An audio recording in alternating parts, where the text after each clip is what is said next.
شروع کرتا ہوں اللہ کے نام سے جو بڑا مہربان اور نہایت رحم کرنے والا ہے۔ حضرت ابو ہریرہ رضی اللہ تعالیٰ عنہ بیان کرتے ہیں، رسول اللہ صلی اللہ علیہ وآلہ وسلم نے فرمایا، قوی مومن ضعیف مومن سے بہتر ہے، نیز وہ اللہ کو زیادہ پسند ہے، اور سب مومنوں میں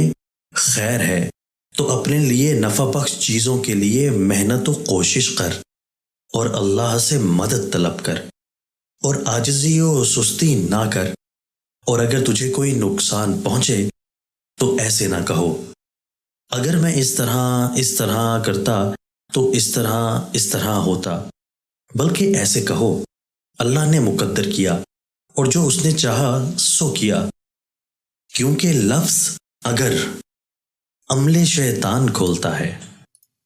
دوستو، اللہ تعالی ہمیں ان احادیث مبارکہ پر عمل کرنے اور اپنی زندگیوں کو سنوارنے کی توفیق عطا فرمائے۔